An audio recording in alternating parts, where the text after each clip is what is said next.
বৃন্দাবন জঙ্গলে একটা মিনু নামে চিড়িয়া থাকতো।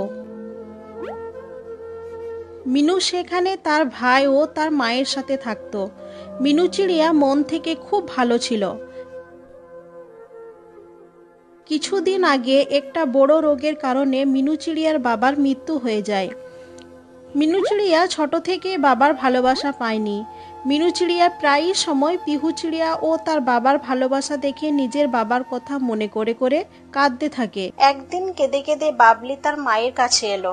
মা, তুমি তো জানোই আমার সব বান্ধবীদের বাবা আছে। ওরা তার বাবার সাথে কত হাসি খুশিতে থাকে, আর ওদের বাবারা ওদের জন্য অনেক কিছু জিনিস নিয়ে আসে, যেমন নতুন নতুন কাপড়, খেলনা, খাবার জিনিস নিয়ে আসে। মারে, আমি কি করব? তোমার বাবাকে তো ভগবান নিজের কাছে ডেকে নিয়েছে।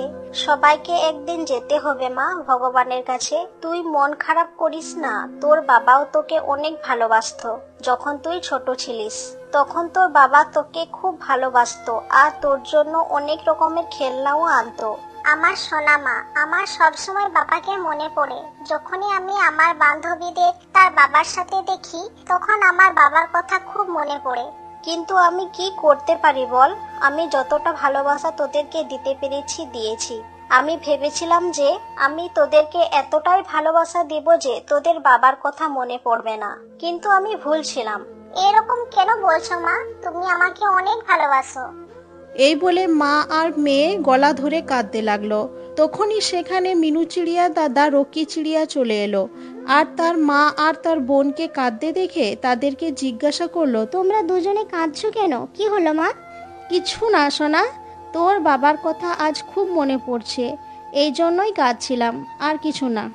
যদি আজ তোর বাবা আমাদের সাথে থাকতো তাহলে কি আমরা এই অবস্থায় থাকতাম? তখন রকি বলল, হ্যাঁ মা, আজ যদি বাবা বেঁচে থাকতো তাহলে আমাদেরকে এরকম দিন আর দেখতে হতো না। আমরাও আজ বাকি চিড়িয়াদের মতো স্কুলে গিয়ে পড়াশোনা করতাম। হ্যাঁ বেটা, আজকে তো তুমি সকাল থেকে কিছুই খাওনি, চলো আমরা সবাই একসাথে খেতে বসি। এই কথা বলে সবাই মিলে দানা শস্য খেতে লাগলো। খাওয়া শেষ করার পরে সবাই ঘুমিয়ে পড়ল। পরের দিন সকাল হতেই রকি নিজের কাজের সন্ধানে বেরিয়ে পড়ল, আর মিনু চিড়িয়া তার বান্ধবীদের সাথে খেলতে গেল। খেলতে খেলতে মিনু চিড়িয়ার নজরে একটা সবেদা গাছের ওপর পড়ল। সবেদা গাছটাতে অনেক সবেদা ধরে আছে, কিন্তু সব সবেদাগুলোর মধ্যে একটা সবেদা জাদুই সবেদা ছিল। সেটা সব সবেদার থেকে একেবারে আলাদা। তখন মিনু চিড়িয়া ওই সবেদা গাছের কাছে গিয়ে ওই সবেদাটাকেই খাবে বলে ভাবলো। মিনু চিড়িয়া সবেদাটাকে খাওয়ার জন্য উত্তেজিত হয়ে গাছে উঠে সেই জাদুই সবেদাটিকে ছিঁড়তে গেল, কিন্তু জাদুই সবেদাটিকে মিনু চিড়িয়া কিছুতেই ছিঁড়তে আর পারছে না। মিনু চিড়িয়া অনেক পরিশ্রম করার পরে সবেদাটিকে ছিঁড়তে পারল। ওই জাদুই সবেদাটিকে নিয়ে মিনু চিড়িয়া তার মায়ের কাছে এলো। দেখো মা, আজ আমি কি এনেছি।